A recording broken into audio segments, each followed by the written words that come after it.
Kita dikasih tantangan apakah kita bisa membuat icon-icon yang mereka punya.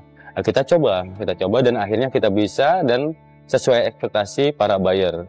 Akhirnya kita dihadapkan dengan permintaan yang sekarang sudah berjalan 1 tahun untuk ekspor ke beberapa negara seperti India, Arab Saudi, Dubai.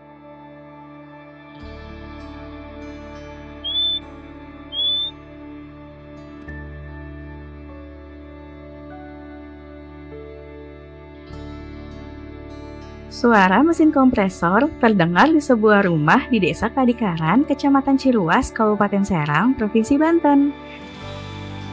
Terlihat sebuah bangunan berukuran 2x2 meter persegi dan di dalamnya tertata rapi hiasan miniatur bangunan lokal hingga mancanegara yang terbuat dari kayu.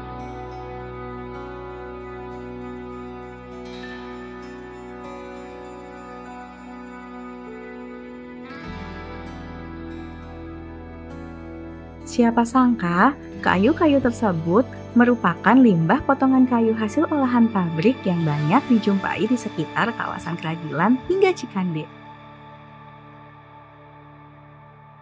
Tak perlu heran, karena daerah tersebut memang merupakan kawasan pabrik berskala besar di Kabupaten Serang, Provinsi Banten.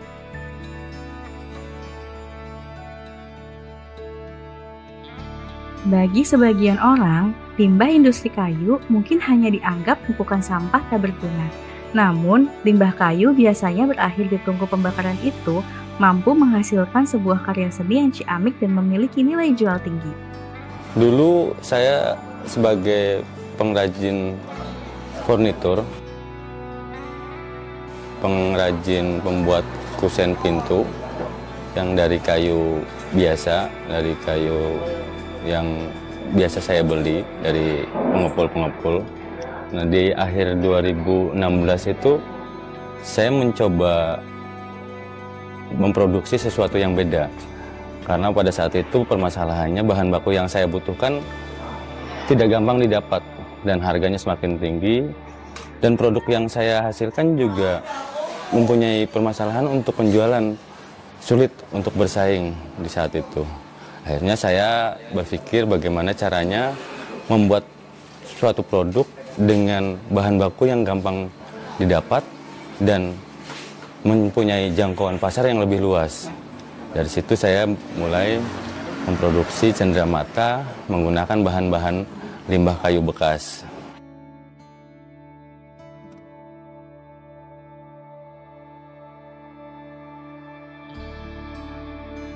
Apalagi jika kerajinan tersebut memiliki keunikan tersendiri Tribuners. Dengan menggaungkan kerajinan lokal khas Banten, tak disangka rupanya karya seni miniatur dari tangan Suherman memantik banyak peminat. Banyak pelaku kreativitas yang menggunakan bahan kayu, kita pengen sedikit beda. Kita dengan asal kita dari Banten, makanya kita membuat cenderamata, membuat miniatur, mengangkat kearifan lokal Banten agar kita bisa bersaing dengan para kreator yang dari luar Banten.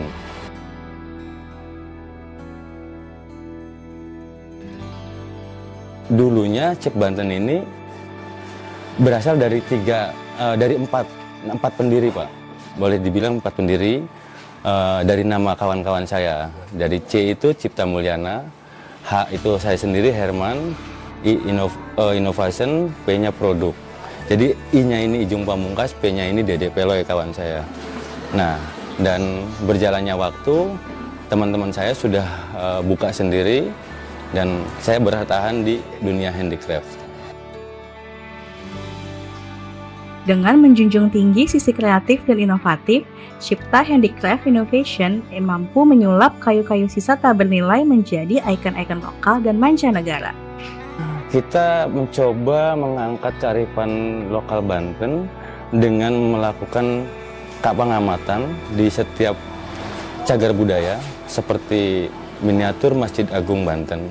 Dan kita coba analisa dan kita buat skala yang lebih kecil agar nantinya produk-produk yang mengangkat identitas Banten ini bisa dijadikan menjadi cenderamata khas Banten. Dulu pada saat kita masih mencoba membuat karya, kita mencoba produk yang sifatnya fungsional, bisa dipakai untuk kebutuhan kantor, untuk kebutuhan cenderamata, seperti kotak tisu, seperti plakat dari kayu, ada juga puzzle berbahan dari kayu limbah. Sampai akhirnya berjalannya waktu, kita meningkatkan skill kreativitas kita yang bisa memenuhi kebutuhan permintaan para konsumen. Seperti kalau di dunia modernnya market, tapi kita membuat market dari bahan baku limbah kayu bekas. Pertama kali kita membuat miniatur bendungan Pamerayan, miniatur bendung lama Pamerayan. Itu kita coba buat secara detail sampai akhirnya ada kemiripan dengan bentuk aslinya. Kita biasanya kalau mau membuat suatu objek, suatu cagar budaya atau monumen, kita harus datang ke lokasi. Kalau masih jangkauan lokasinya masih bisa dijangkau sama kita. Kita melakukan pengamatan objek yang mau kita buat. Kita juga bisa hitung ukuran yang ada di lapangan. Kita nanti konversi skalanya dan dari itu kita coba buat dengan kemiripan semirip mungkin. Nah, nantinya orang juga bisa melihat dalam konversi lebih kecil itu bahwa ini replika, bahwa ini miniaturnya monumen yang menjadi sejarah. Nah, kita coba manfaatkan dari masalah yang ada, dari limbah yang banyak di suatu perusahaan, kita jadikan ini suatu bahan yang akan kita jadikan untuk bahan baku produksi suatu karya yang kita buat. Kita belah tipis-tipis dengan kebutuhan yang kita mau, dan akhirnya dengan tekstur yang menurut saya jati Belanda ini umumnya yang ada di limbah yang ada di kebanyakan ini jati Belanda dengan tekstur yang unik. Nah, itu akhirnya dengan yang notabene boleh dibilang limbah ini kotor, akhirnya dengan ketelitian dan pemilihan baku yang selektif kita jadikan limbah ini suatu karya seni. Jadi ini berawal dari 2023 di saat kita mengikuti salah satu pameran di Banten, di Tangerang, BSD. Itu acaranya Trade Expo. Nah, kita menampilkan banyak produk mengangkat tentang kearifan lokal Banten. Tamu-tamu dari pengunjung pameran ini banyak dari luar Indonesia. Ada dari Prancis, India, Dubai, Qatar, Arab Saudi. Banyak yang antusias dengan produk yang kita buat. Mereka punya monumen-monumen atau simbol-simbol negara dari negara masing-masing. Seperti dari Prancis mereka punya Menara Eiffel, India mereka punya Taj Mahal. Nah, kita dikasih tantangan apakah kita bisa membuat ikon-ikon yang mereka punya. Nah, kita coba dan akhirnya kita bisa dan sesuai ekspektasi para buyer. Akhirnya kita dihadapkan dengan permintaan yang sekarang sudah berjalan 1 tahun untuk ekspor ke beberapa negara seperti India, Arab Saudi, Dubai, Qatar, Oman, dan Prancis. Ya, ini permasalahan yang kita hadapi ini terkait tentang SDM. Kesepakatan yang dihadapkan dengan para konsumen yang dari luar itu tidak bisa kita sepakati. Akhirnya ini sifatnya kondisional dengan sekemampuan yang kita bisa. Nah, itu. Saya bisa kirim langsung ke pelabuhan. Ini ada konsumen yang langsung urus terkait tentang pengirimannya, perizinannya. Semampunya kita, 1 bulan kita bisa ekspor 100, 200, sampai 500 piece produk yang kita buat. Kalau target sih permintaan dari setiap negara itu mintanya 1 bulan 1 sampai 3 kontainer. Mudah-mudahan dengan upaya dengan meningkatkan SDM melalui pelatihan kepada teman-teman disabilitas ini, permintaan untuk ekspor bisa terpenuhi. Saya harus berhitung karena banyak macam kerumitan, banyak tingkat kesulitan. Jadi saya harus hitung dari berapa mesin yang saya butuhkan untuk meningkatkan teknologi dan kecepatan produksi, dan berapa sumber manusia yang harus dilibatkan untuk proses yang lainnya. Saya harus berhitung, saya harus belajar agar bisa nanti secara profesional saya bisa menandatangani kontrak dengan konsumen yang dari luar negara Indonesia ini. kita lagi membuat ada permintaan dari Menteri Keuangan, kantor Menko Keuangan, gedung Almaramis yang dulunya ini dipakai pada saat kerajaan Hindia Belanda. Ini juga bentuk kita dalam rangka melestarikan cagar budaya, karena ini harus teredukasi seperti halnya Makorem. Gedung Makorem ini dulunya sekolah untuk para guru pada zaman Belanda.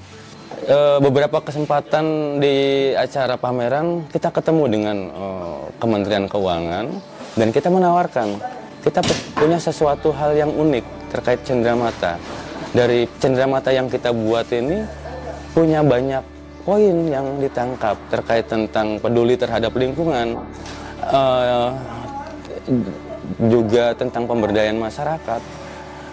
Banyak edukasi, banyak pesan yang kita sampaikan kepada publik. Akhirnya kita tidak jadikan hambatan atau kendala ini suatu permasalahan, Pak, ya, tapi tantangan yang harus kita selesaikan.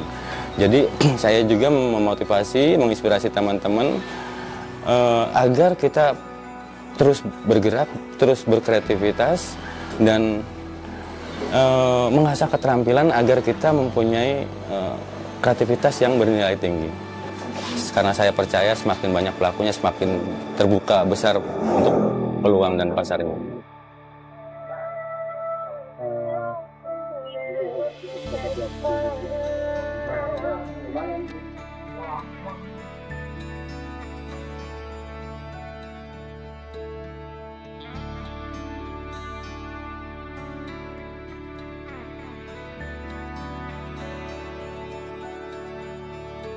Hasil karya dari Pak Herman ini, waktu awalnya itu di luar dari ekspektasi yang saya bayangkan.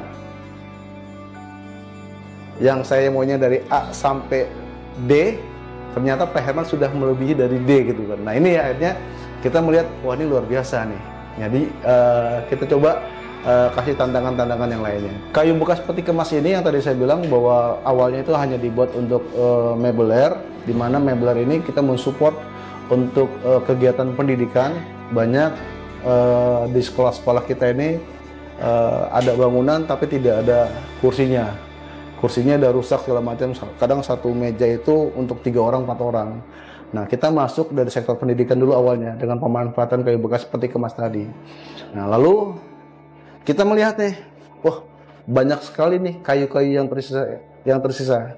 Nah, terus selama ini kayunya gimana? Ya kita buang begitu saja untuk masyarakat dijadikan kayu bakar.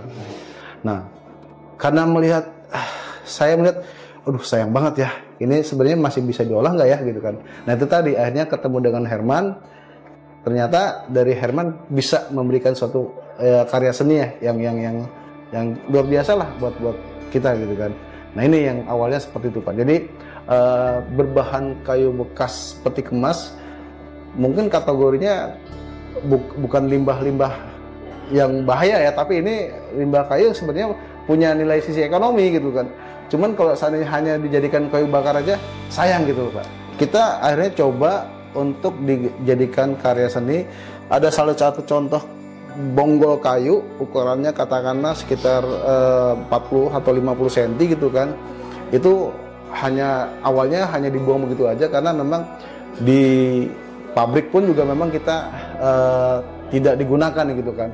Sebenarnya kayu itu punya nilai guna juga sebagai barang bekas dari scrap. Jadi itu masih bisa dijual. Tapi penjualan kayu peti kemas itu nilainya kecil. Jadi ada juga vendor yang memanfaatkan kayu bekas tadi untuk dijual lagi gitu kan. Cuman kami melihat dari sisi ini ada sesuatu yang mungkin masih bisa kita manfaatkan.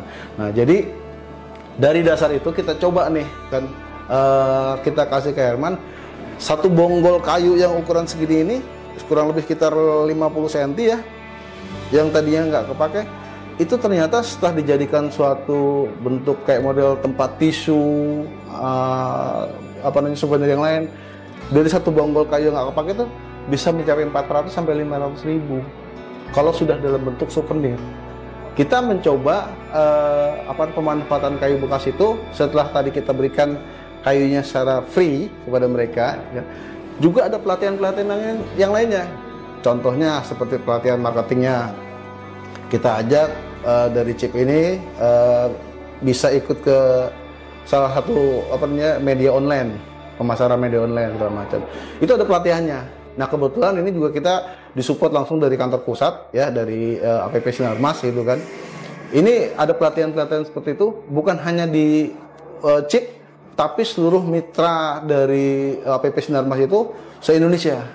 Nah jadi pelatihan tentang pemasaran kita lakukan.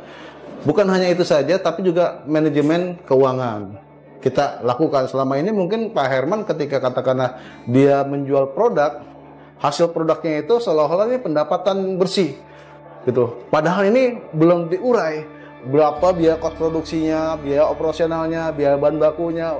Kan bahan baku juga ada yang lainnya juga yang dibutuhkan gitu kan. Dan baru sisanya upah. Nah, jadi di sini ternyata upahnya itu tidak sebesar yang harga tadi itu. Nah, makanya kita ajarkan mereka cara memanage keuangan seperti apa. Awal-awalnya Pak Herman ini bekerja itu berdasarkan DP ya. Jadi dia mau bekerjakan sesuatu ada DP dulu supaya ada semacam modal.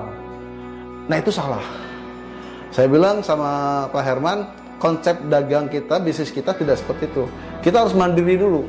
Nah jadi istilahnya kerjakan dulu, setelah selesai baru ada nilainya.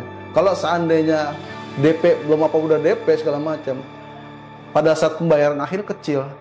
Jadi terkesan kayak kerja bakti kita gitu kan. Nah ini konsep berpikir itu yang kita ajari Pak Herman supaya bagaimana cara memanage keuangan yang baik, bagaimana cara memasarkan, dan bagaimana cara menjaga kualitas. Kadang-kadang kalau sudah tinggi gitu kan, bahasanya itu mereka bukan mengurangi, misalnya kualitas tidak terjaga, speed pekerjaan tidak terjaga, kepercayaan itu mahal, saya bilang gitu kan. Karena kalau misalnya orang sudah memesan, ketika katakan deadline-nya sudah lewat, itu pasti kekecewaan. Orang tidak akan order lagi. Bagaimana caranya membuka lapangan pekerjaan ya supaya mereka bisa mandiri. Nah, dari hasil kegiatan CSR ini dengan meningkatkan pemberdayaan masyarakat dalam bentuk UMKM, kita berharap ini ada Herman-Herman yang lainnya supaya ini bisa bahwa lapangan pekerjaan itu bukan hanya di perusahaan, bukan di pegawai negeri dengan hal, tapi ini lebih kepada mandiri, mereka bisa menghasilkan suatu produk yang nilai karyanya lebih tinggi mungkin gajinya daripada Pak Herman gitu sekarang ini. Kerajinan limbah kayu adalah bentuk kerajinan yang memanfaatkan sisa-sisa potongan kayu yang sering dianggap tak bernilai. Nyatanya, dengan pengolahan yang tepat, limbah kayu ini bisa menjadi benda yang memiliki nilai jual tinggi. Sekian informasi mengenai UMKM yang terdapat di Provinsi Banten. Jangan lewatkan program-program menarik lainnya hanya di tribunbanten.com. Sampai jumpa di episode selanjutnya. Download Tribun X sekarang, menghadirkan lokal menjadi Indonesia. Download Tribun X sekarang, menghadirkan lokal menjadi Indonesia.